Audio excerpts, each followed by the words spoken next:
Hello students, the third video of the first chapter, that is nature and purpose of business. In this video we will be talking about the business risk. In the previous two videos we have talked about the business, definition of business, economic and non-economic activity difference, characteristic of business was the first video. In the next video, the second video, we have talked about activities, economic activities, business, profession and employment. Then we moved about other topics, the rest two topics. Now we are moving to the third, that is known as business risk. अब risk के बारे में तो पता है कि business risk होता क्या है. कोई भी बिजनेस रन करो आप, रिस्क होगा ही होगा due to uncertainty, due to change in price, due to change in demand, taste, preference. As business environment are dynamic, है ना. बिजनेस एनवायरनमेंट क्या डायनेमिक होता है nature, which includes political, legal, technological, fashion, taste and preference, and which are not in the control of the firm or which are not in the control of any organization.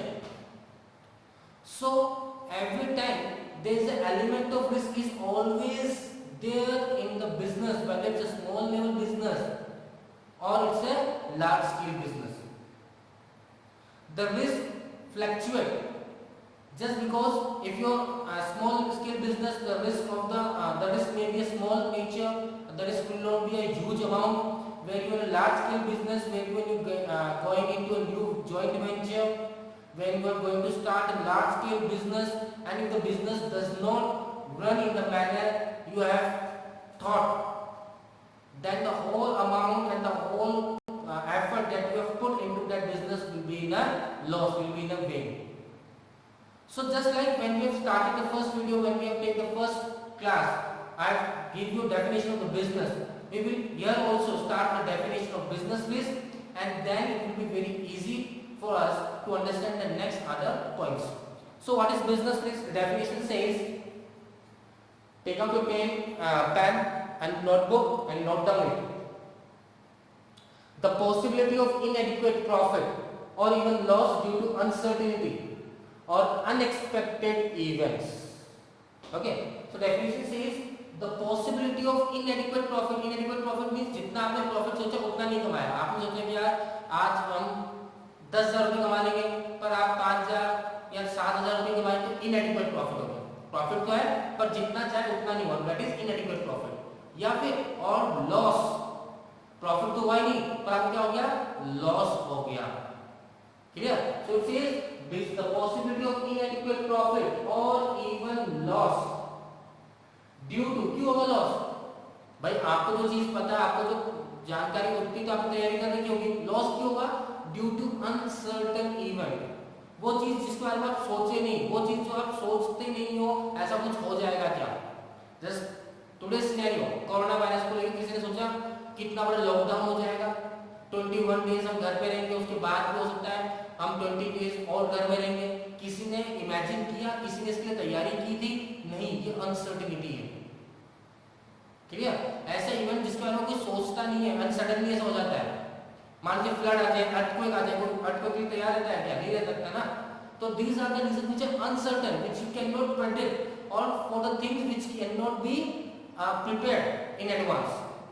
So it says the possibility of inadequate profit or even loss due to uncertainty or unexpected event. For example, हमने लिया demand of the product of firm decline due to change in taste or preference of the customer.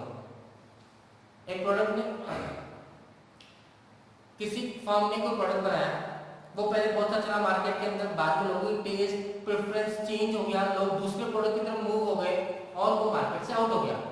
Example है ना, there was a mobile known as BlackBerry. Okay, BlackBerry, Nokia at the time they were most famous, है ना, बहुत famous हुआ करते थे लोग. उनके लिए जैसे एप्पल के लिए पागल थे, वैसे इनके लिए BlackBerry और Nokia के लिए पागल थे. But then suddenly there was a change in taste. People moved toward the Samsung. Samsung ने ऐसा क्या किया? Samsung छोटा सा मोबाइल लेकर आया, एंड्रॉइड मोबाइल लेकर आया, सबसे कम दाम में लेकर आया. उस समय नोकिया का जब मोबाइल आता था, Android mobile touch screen mobile आता था, वो आता था 50,000 60,000 का. सैमसंग लेके आया 5,000 6,000 10,000 में छोटा सा mobile. People move from Nokia और BlackBerry to Samsung and Nokia and BlackBerry was out of the market from India. Clear? So this was uncertainty one. तो उन्होंने ऐसा तो नहीं, इतनी बड़ी कंपनी ने सोचा होगा, पर इतना नहीं सोचा कि एक मोबाइल इतने सस्ते दाम में आ जाएगा कि हमारा मार्केट पूरा खत्म कर देगा, लोगों का टेस्ट और प्रेफरेंस चेंज हो जाएगा और उनके प्रोडक्ट की डिमांड मार्केट से खत्म हो जाएगी। Clear? So this is known as business risk. Okay, moving to the next topic, we will move towards nature of business risk. Okay, the next topic is nature of business risk. Now nature of business risk includes a 4 point. First point says business risk arises due to uncertainty. अभी definition किया, definition समझ में आ गया कि uncertainty होगा तो ही बिजनेस रिस्क है। If you know something and you have prepared for that, there is no risk. Risk only arises when you are uncertain, when you are unpredictable for that situation to arise in that period of time. Okay, so risk arises due to uncertainty. अब uncertainty example मैं आपको दे रहा हूँ, change in taste, change in preference, change in technology, change in politics. Okay, बहुत सारे reasons होते हैं, famine, natural calamities, earthquake, flood, uncertainty. Okay, move next point. Risk is essential part of business. Obviously we have discussed the definition only or starting of the video. Whether it's small level of business, whether it's a high level of business, large scale business, it doesn't matter. Risk is always there. Okay, for example simple सा है, आपने electronic shop में गए, electronic shop में आपके godown होगा, obviously आप electronic shop पे स्टॉक मेंटेन करते होंगे, कूलर हो गया, एसी हो गया, फ्रिज हो गया, वॉशिंग मशीन हो गया, ठीक, अदर थिंग्स, टेलीविजन हो गया। What's the risk? ये रिस्क नहीं कस्टमर लेने नहीं आएगा, नहीं, रिस्क ये है कि मान लीजिए स्टॉक रखा हुआ गोडाउन में आग लग गई, खत्म, फेमाइन, मार्केट बंद, प्रोडक्ट पड़े ऐसे। अब अगर मान लीजिए यही होता पेरिशेबल नेचर का आइटम होता आपका, ऐसा आइटम जो 3 दिन या 4 दिन बाद खराब हो जाता, हाथों बिकना चाहिए। इन टुडेज के अगर मान लीजिए आपने 24 को आपने परचेज करा हुआ था ऐसा आइटम, 25 को लॉकडाउन हो गया, देन ऑल द क्या हो गया, सारा अनसर्टेनिटी और सारा क्या हो गया, लॉस हो गया, रिस्क हो गया ना। क्लियर?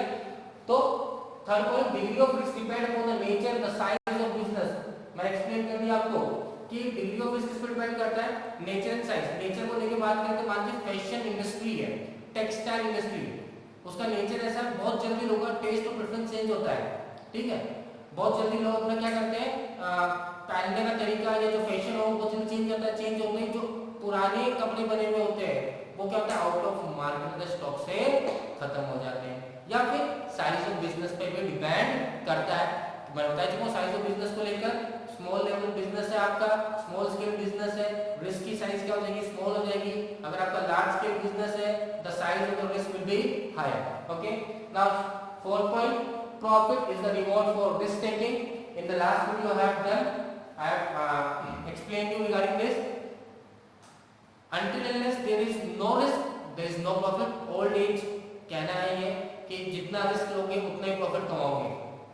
देखने को मिलता है लोग गैम्बलिंग करते हैं, गैम्बलिंग में कितना रिस्क है कोई कंफर्म तो नहीं है। जैसे एग्जांपल ले लिया, इंडिया पाकिस्तान का मैच हो रहा है, फिर लोगों ने बोला कि इंडिया जीतेगी, आज जरूर इंडिया जीत जाएगी, रिस्क है, आपने पैसा लगा दिया, हार गई तो सारे पैसे खत्म, और जीत गए तो बहुत सारे पैसे एक साथ आ गए आपके पास, ठीक है।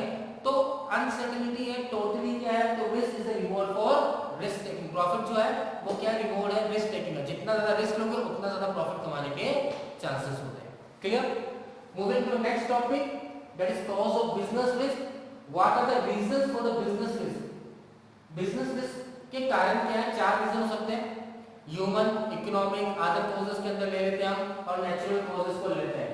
नेचुरल कॉजेस अभी आप देख ही लो, फेमाइन चल रहा है, ठीक है, पैंडेमिक चल रहा है कोरोना वायरस के नाम से, इस तरह से अर्थक्वेक, फ्लड, ठीक है, लाइटनिंग, ये सब क्या होता है, नेचुरल कॉजेस है जिसके ऊपर ह्यूमन का कोई कंट्रोल नहीं है, इसका कुछ आप नहीं कर सकते, इसे रोक नहीं सकते। Clear? Second, human cause. Human cause की अगर बात करें तो जैसे कि नेग्लिजेंस हो, ठीक है, आपने वो काम दिया सामने वाले को, उसने ढंग से नहीं किया, नेग्लिजेंस हो गया, या फिर उसने चोरी कर ली, गबन कर लिया पैसों का, तो यहाँ पे ह्यूमन मतलब ह्यूमन या इंसान की वजह से नुकसान होना, that is human causes. Okay, third point economic causes. Economic causes के अंदर किसको काउंट करते हैं हम? इकोनॉमिक कॉजेस में काउंट करते हैं change in price, change in demand, ठीक है, we are talking about change in technology, ये सब किसके अंदर काउंट करते हैं हम? इकोनॉमिक कॉजेस के अंदर काउंट करते हैं कि प्राइस में चेंज हो गया, प्रोडक्ट की प्राइस इंक्रीज या डिक्रीज हो गई। अब प्रोडक्ट की प्राइस इंक्रीज और डिक्रीज कैसे होगी? डिमांड में चेंज आते इंक्रीज और डिक्रीज हो जाएगा। अगर मान लीजिए आपने कोई प्रोडक्ट बनाया, उसकी मार्केट में डिमांड नहीं है, तो आप चाहे उसको कम से कम दाम बेचोगे तो भी नहीं डिमांड होगी, तो भी नहीं बिकेगा, लॉस हो गया। टेक्नोलॉजी चेंज हो गई, पहले टेलीविजन आते थे पीछे से बड़े वाले, है ना, बाद में क्या आया, बाद में एलसीडी आया, बाद में एलईडी आ गया, स्मार्ट टीवी आने लग गए, तो टेक्नोलॉजी चेंज होता जा रहा है, टेक्नोलॉजी चेंज हो रहा है, तो पुराने प्रोडक्ट्स क्या होते जा रहे हैं? आउट ऑफ मार्केट होते जा रहे हैं। Clear? This also risk. Next other causes. Other causes के अंदर क्या होता है? फ्लक्चुएटिंग इन एक्सचेंज रेट, ठीक है, एक्सचेंज रेट बोले तो exchange rate, when we say about exchange rate, it says about when import and export take place. import का मतलब होता है जब आप गुड्स दूसरे देश से मंगवाते हो, export का मतलब होता है जब आप गुड्स दूसरे देश को सेल करते हो। and when you are doing this activity, आप किस पर डील करते हो? फॉरेन करेंसीज में डील करते हो। फॉरेन करेंसीज में क्या होता है? एक्सचेंज रेट होता है, ठीक है। आप मतलब अगर मान लीजिए आपको डॉलर परचेज करना है, तो $1 70 रुपीज का है, तो आप 70 रुपीज दोगे, $1 परचेज करोगे, ठीक है। तो वहीं पे जब एक्सचेंज रेट में फ्लक्चुएशन होता है, तो ये भी रिस्क है कि आपको प्रॉफिट इनएडिक्वेट हो सकता है, ये इवन लॉस हो सकता है। Clear? This was topic of causes of business risk and the last topic we are going to do today is the type of business risk. Now type of business risk says about speculative. Speculative का मतलब होता है rumours, कुछ भी fix नहीं है, speculation बोलते हैं इसे हम। जैसे कि हम बात करें स्टॉक मार्केट, शेयर्स परचेज करते हैं, सेल करते हैं, क्या है वो? स्पेक्युलेटिव। जैसे अभी आपने रिसेंटली अगर पेपर रीड करते हैं, तो you have learn about the yes bank, scam हुआ था यस बैंक के अंदर, यस बैंक बैंकरप्ट हो गई थी, तो उसके शेयर्स जो थे कितने पे थे? 72 पे, 52 पे आ गए, फिर 30 रुपीज पे आ गए, फिर 70 रुपीज पे आ गए, 8 रुपीज पे आ गए। क्या हुआ? ये स्पेक्युलेशन, ठीक है। इस तरह से if you are doing gambling, the team will win or not, it's a speculation, ठीक है। that is speculation। क्या हो गया हमारा? Types of business speculation, change in price, change in demand, ये भी स्पेकुलेशन के ऊपर काम करता है। अगर डिमांड इंक्रीज होगी तो प्राइस इंक्रीज होगी, डिमांड डिक्रीज होगी तो प्राइस डिक्रीज होगी। Okay. Pure risk. Pure risk का मतलब या तो लॉस होगा या नहीं होगा। सिंपल सा एग्जांपल, आपका स्टॉक रखा हुआ गोडाउन के अंदर, गुड्स रखे हुए गोडाउन में, आग लग गई तो पूरा लॉस है? नहीं तो नहीं है। चोरी हो गई तो पूरा लॉस है? नहीं तो नहीं है। तो pure risk means either there is a loss और there is a no loss. For example fire, ठीक है, फायर इन गोडाउन, थेफ्ट, तो these are example of pure risk. Moving next topic, moving next point, insurable risk. Insurable risk मतलब वो risk जिसका आप क्या कर सकते हो? इंश्योरेंस करवा सकते हो। आगे का इंश्योरेंस करवा सकते हो, चोरी होने का इंश्योरेंस करवा सकते हो, एक्सीडेंट होने का इंश्योरेंस करवा सकते हो, उसे क्या बोलते हैं? इंश्योरेबल रिस्क बोलते हैं। हमेशा ध्यान रखना एक चीज, insurance never eliminate the risk. Okay, insurance कराने से मतलब नहीं है कि रिस्क नहीं है, खत्म हो गया risk, it will only minimize the risk, कि अगर ऐसा हो गया तो आपको कहीं ना कहीं से पैसा मिल जाएगा उस लॉस का, that's it. Okay. Last point, uninsurable. Uninsurable risk means those risks which are uninsured, जैसे गवर्नमेंट की पॉलिसी चेंज हो गई, जीएसटी आ गया, उससे बहुत सारे बिजनेस को नुकसान हुआ, ठीक है। करप्शन कंट्रोल में आया, उससे जो ब्लैक मार्केटिंग करते, करप्शन जो बिजनेस जो प्रॉपर्टी डीलिंग था वो खत्म हो गया, तो इससे क्या हुआ? अनइंश्योरेबल रिस्क है, इसके लिए कोई इंश्योरेंस कंपनी इंश्योर नहीं करती। सो अनइंश्योरेबल में गवर्नमेंट पॉलिसी हो गया, चेंज इन टेक्नोलॉजी, पॉइंट्स आ जाएंगे एग्जाम्पल के रूप में। So we have completed the business risk topic। Okay, so business risk समझ में आ चुका आप लोग करके। business risk होता क्या है? possibilities of inadequate क्या? inadequate profit और even the loss due to uncertainty। most important thing है क्या चीज से होती है रिस्क? uncertainty से होती है। You cannot predict the future. When you cannot predict the future, it is uncertain whether in the future you will able to earn the profit or not. Totally depend on business environment. Business environment क्या होता है? Dynamic होता है। Dynamic होता है जिसका कोई control नहीं होता, उसमें कोई चेंज आएगा तो आपके बिजनेस में चेंज आएगा ही आएगा। क्लियर है? So this was the third video. We have completed 3-4 chapter. In next 2 videos we will complete in this chapter. Okay students, please go through the lectures on a regular basis. Thank you.